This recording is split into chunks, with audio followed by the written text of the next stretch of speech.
Or another way I can write this is that the change of momentum is equal to the force multiplied by the time that that force acts.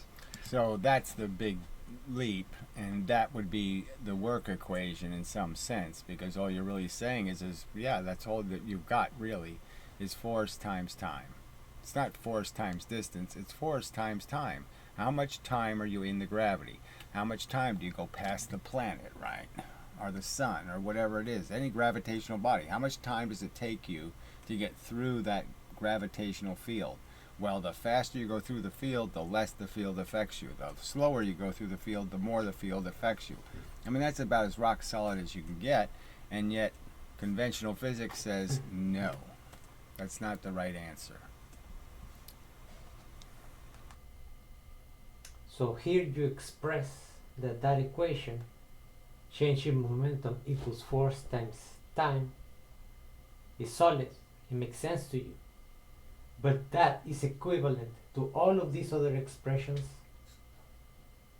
that this man expanded so that it would be written in this form. Is all equivalent.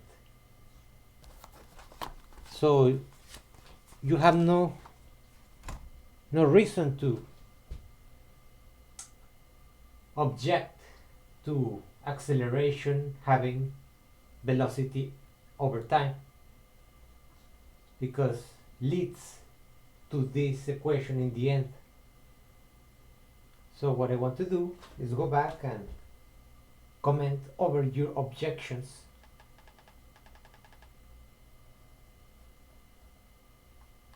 Got it. Now we know that the acceleration is equal to the change of velocity with respect to time. Right, so this, it always looks deceptive. I mean, it's, obviously it's velocity initial versus velocity final, and they're using V and U, so it just makes it kind of confusing. But again, this unit of time, it's just kind of redundant. There's no way to calculate the change in the velocity in any other way than to understand it as you're going to describe the change in the velocity in units, in timed units. It's already in units. You don't need the T. So if I... It is in units, but why is it in time units? Well, because the formula for velocity is velocity equals distance final minus distance initial over time. Therefore, it is in time units. Let's say there is an object that is gonna fall, right? You want to measure the velocity at this point. So you grab an interval, let's say from here to here.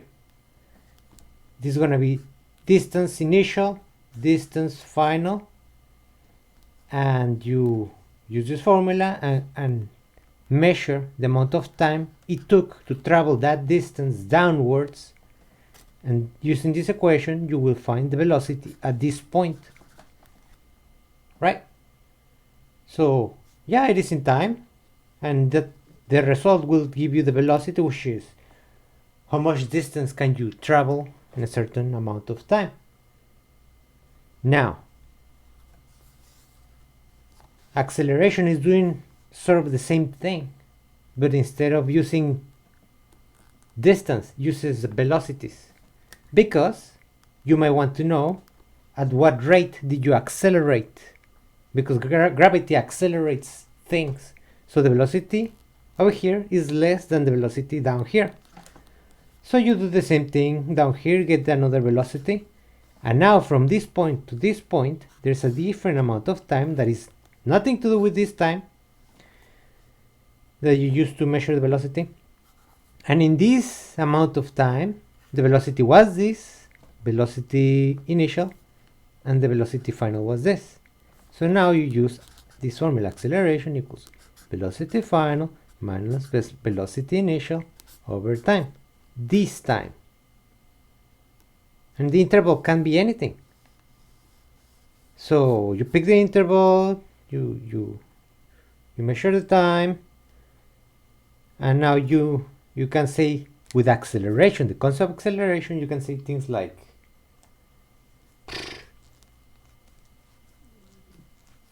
get the velocity of an object after it falls through gravity for a certain amount of time. It's like what you were saying in the beginning of this video. Right. Let's continue.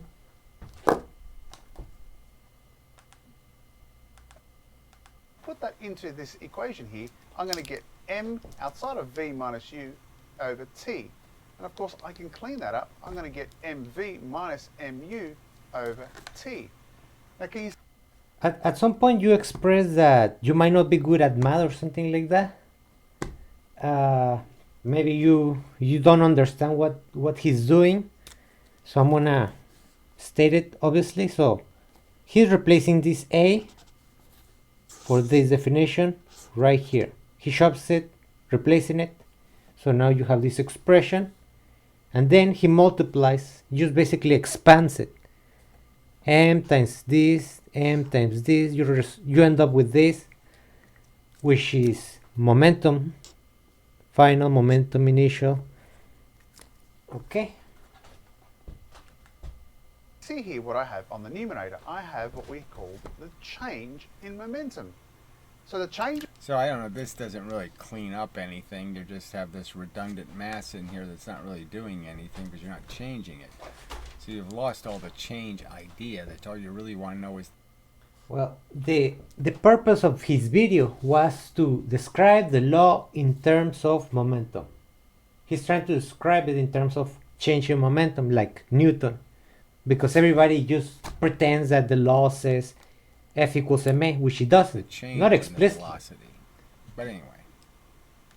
It's implicit, FMA. But he's trying to basically work backwards to the conclusion of F equals ma. That's why he's expanding in changing. But all of these equations are equivalent. That's what an equation is. An equation means that in the both sides of the equal sign, they're equivalent. And you can do certain things that, let's say you multiply the left side by 2, you have to multiply the right side by 2. And then it remains equivalent. The equation remains valid. The equation is equal, representing two equal things. This thing, he's deriving it. He's not going to see, obviously he's not going to end up with 1/2 mv squared. Yeah, this has nothing to do with 1/2 of mv squared or kinetic energy, as I have expressed before. Okay, so it's just a demonstration of how, okay, they can do it any way they want, really. They can just make up this math, frankly. No, this is not made of math. This is just expressing the same thing in different terms. And I mean, I don't see any objection to the equivalency being proposed here when you expand these terms, and I don't know if you are even following them. momentum over time is equal to the net force being applied. Right, so that's what Newton wrote. And again, Yeah, Newton said the motive force is proportional to the change in momentum. So you have, he didn't say equal, but he said proportional to the change in momentum, the motive force. Okay. Now you're gonna complain because Newton didn't say anything about time, right? Oh. Again, net force has to be the net change in your momentum. So if I'm using the net force, it has to be the net change in my momentum. This whole thing about net, you are the only person that I know that thinks of net as expressing some sort of totality of time, or including the time already. Not whatever this t is doing. So again, this t is so bogus because it's frankly has to be already total. You're asking the total, even if you think of it directionally. So if you're going to say net force in a direction, so even if you're going to play your plus and minus games, it still has to be in the context that this has to be your net change in your momentum. your net change in mv will equal your net force. So what would the time wouldn't be relevant? It is relevant. Momentum does not change instantaneously in its time to change. Just like distance.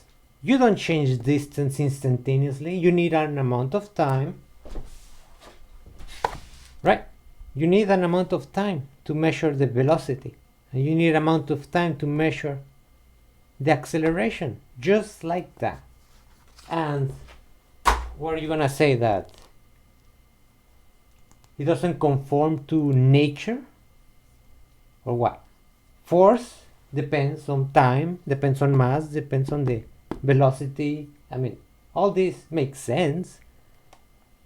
And the change of velocity depends on time, of course. The change of acceleration, all this.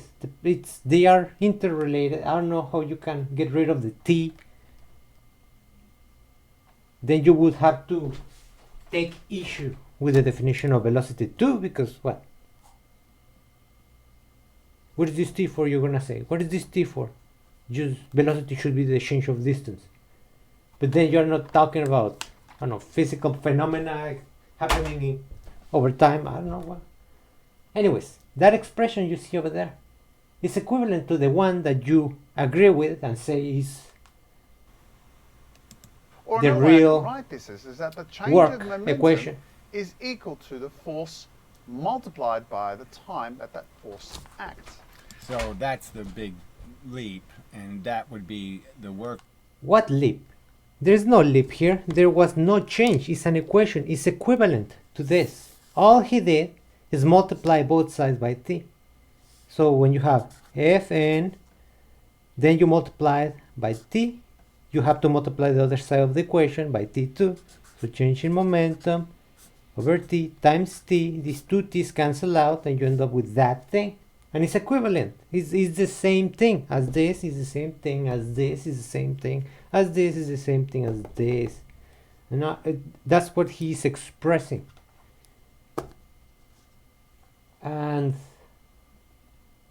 yeah, how can you disagree with this t over here if you accept it down here?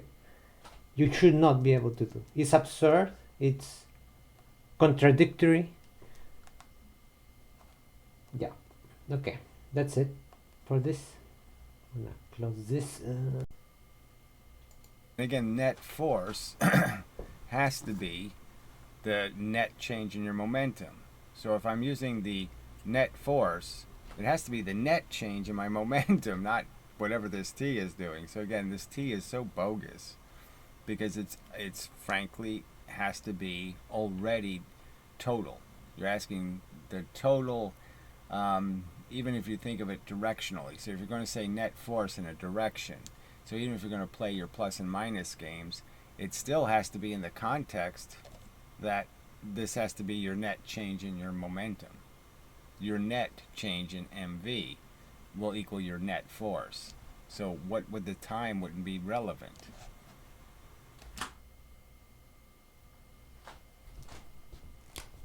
I don't know why you say that net force somehow dismisses the concept of change of momentum over time. Why would time not be accounted for when it's net? You're the only person that does not use net the way everybody does. It's like when they say net, they mean the total.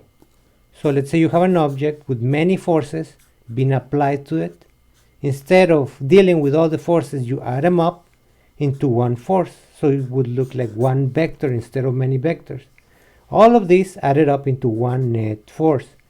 Force 1, force 2, force 3, force whatever. This is the net force. Because you know that the object is made of matter, which is a bunch of little pieces of material. The net, instead of dealing with all that, you describe it as one arrow, one vector, one force, the net force.